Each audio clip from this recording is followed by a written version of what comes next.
Chinese President Xi Jinping is already one of the most powerful leaders in his country's history. Now he's poised to stay in office for potentially decades to come after the Communist Party proposed changing China's constitution to allow Xi to remain in power beyond his scheduled departure in 2023. Global affairs analyst Nweke joins me now to discuss this. Thank you for joining me, Mr. Nweke. My pleasure to be here. Now, what's your reaction to this change in constitution? Well, obviously, the Communist Party, under the leadership of President Xi, does believe that at this point in their history, China does have a unique opportunity from a leader that they consider to be very special, very formidable, and that his ideology is one that represents the future of China. And now they will have taken steps to cast it in concrete.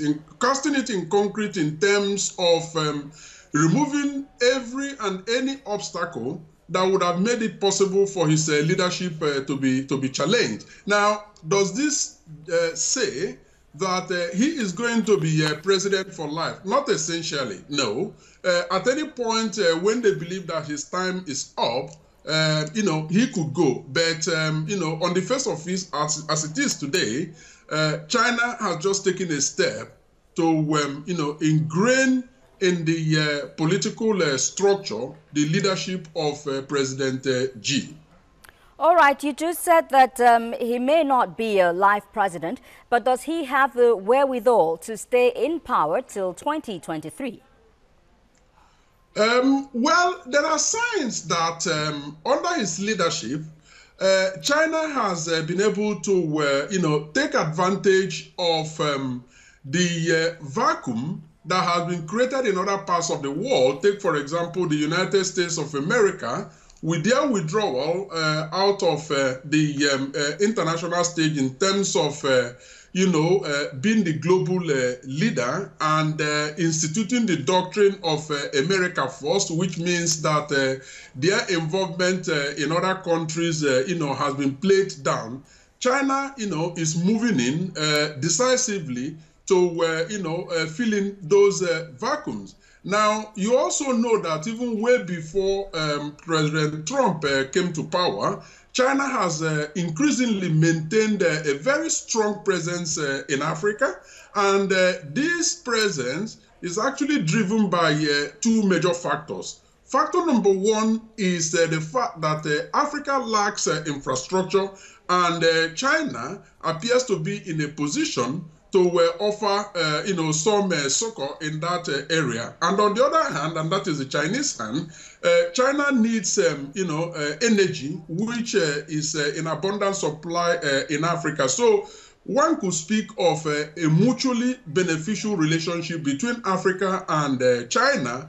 But of course, the nuances is that the relationship is tilted more to the side of China. And now, if you look at the current step that the Communist Party has taken under President Xi, you see some semblance of why China's involvement in Africa, no question asked, has been a state policy for a very, very long time. Because for them, it is a matter of going in there to trade, to do business without asking questions about human rights, about despotic leaders and all of that. The Chinese president has shown with this present move, with this present repositioning, to be one of such leaders who is rather despotic.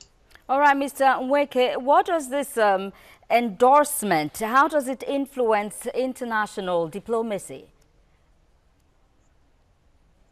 Well, two factors. One is the Western factor.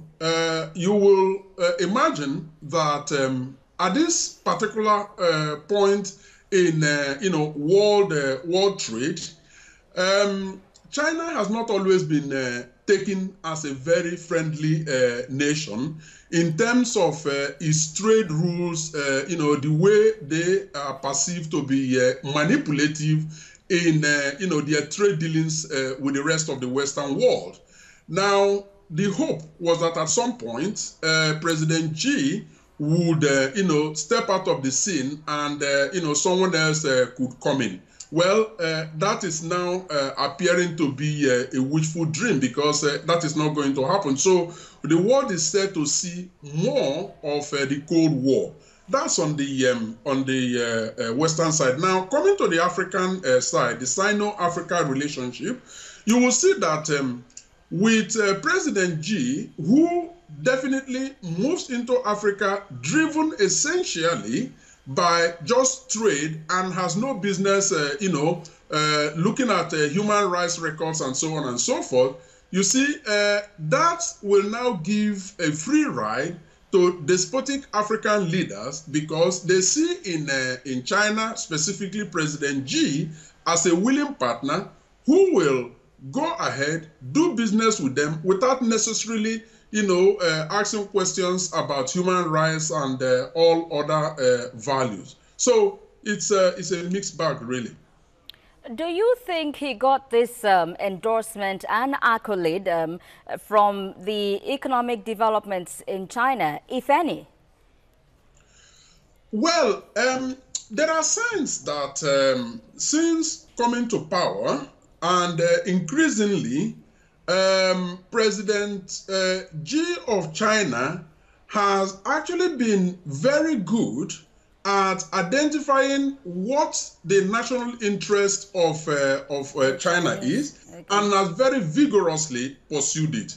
You will recall that in 2009, for example, China surpassed the United States as the most favored trading partner of Africa. And then he has also become the favorite for Africa. So I'll give you a specific example.